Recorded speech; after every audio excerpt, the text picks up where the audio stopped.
1 maxed out MacBook Pro, 1 iPad Pro, 1 Springboard Bootcamp. Yo, this is Oscar and I am coming back to the design world. Will these tools help me become a professional product designer within these next couple of months? Welcome to my series on Dodefy, my journey to becoming a product designer. Hey guys, welcome back to another episode on Dodefy, my journey to becoming a product designer.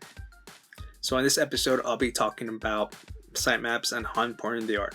So what are sitemaps? Let's head on to the computer so I can quickly show you what sitemaps are, and so you could use it for yourself, and when you work for others, you can use this too. So let's go on with the computer. So sitemaps are basically the structure of a website on their landing pages. So like, let's say they have their homepage, and then following that, their navigation. Let's say the top navigation, they have specific websites. Let's go to cnn.com. Okay. So that's the website that I actually sitemapped. So cnn.com, and it's taking a while to load. I don't know why, but let's try that again. Okay, so this is the navigation on the top. So this is the primary categories. So US, world, politics, business, opinion, health. So that's the primary categories for CNN. So in a sitemap, oops, that's the wrong one, but the sitemaps. So this is basically the structure of CNN. I know it's really long because there's so many pages on the website. So your sitemaps can be a little big. So just the way you organize it, you could probably make it like a little slimmer, just depending on the way you organize it. But anyways, this is like the maybe the traditional way sitemaps are done. But a sitemap, the first primary category would be in the top, following the homepage. So like the homepage is right here, and then this is one of the primary categories. So let's say health, because it's really close to this. So like, let's say health. So let's go to CNN, and then you put health, and then it gives you more options to click like on different pages. So that'll be the secondary subcategories. So then you end up clicking each of them to see if it takes you to like more. So I clicked on all of them, and it doesn't really take you anywhere else. So basically there's no tertiary or what is it, tertiary or quaternary or quaternary categories. So the pages end, so there's nothing to add in the sitemap.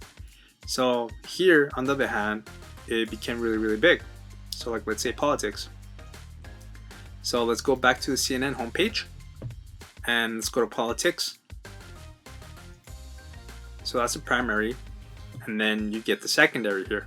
2020 election, Donald Trump, Supreme Court, Congress, and then following that, so that's the secondary subcategories. And then this is the tertiary one. So the tertiary was from the 2020 election. So the other ones didn't have more pages, just the 2020 election. So let's go to 2020 election, and as you can see, there's more now. So that is the tertiary one.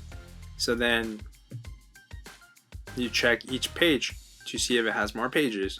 So let's go to candidates. Let's go to states and territories right away, because I'll show you that it has like all 50 states as pages. So that's the quaternary subcategory. And then in candidates, there's a what is it? What candidates is a primary, secondary, tertiary, quaternary, and then this is a quaternary. So like, it has candidates, all candidates, and then following that it has a level below that, so there's quaternary. So yeah, this is basically how you do sitemaps. It's super simple, not that complicated at all. Like, I think it's super simple. And then the way I labeled mine in this CNN is that I labeled it in colors and sections. So So this section is primary, this section is secondary, this section is tertiary, and then by color, and so on. So yeah, hopefully this was useful to you. I'll show you another demonstration if you want to stick around. Don't forget to subscribe, leave a like if you're enjoying my content so far. I would really appreciate that so much. And this is the second sitemap that I created. So in Springboard, they require you to do one, which is on your own, whichever one you want, and they actually recommend CNN and this other shopping one. And then following that, they want you to do a sitemap based on your Capstone.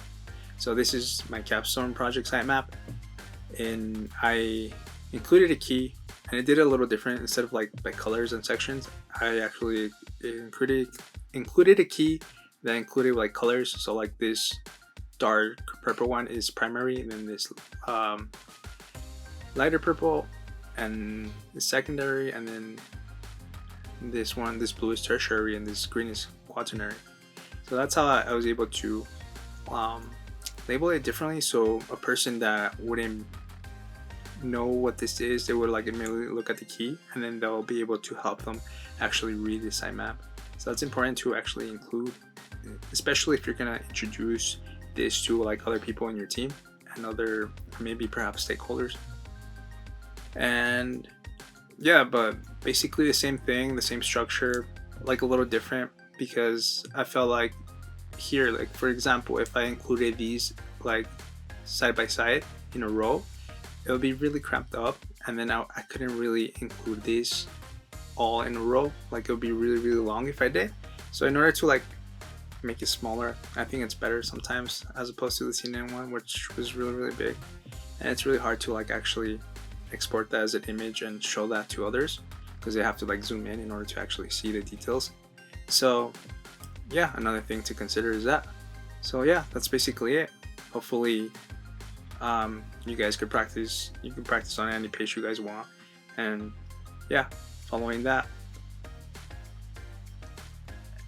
Oh, one more thing, sorry about that, I just actually thought about that right now. But a filter, so like filters are not really necessary to include that as subcategories, because they're just an option. It's not really like a page or anything.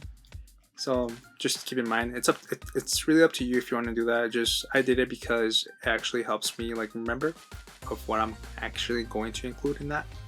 So yeah, other than that, that's basically it. Hopefully you guys are pros by the end of this video and go on practicing with your sitemaps. And for the next one, take care and peace out.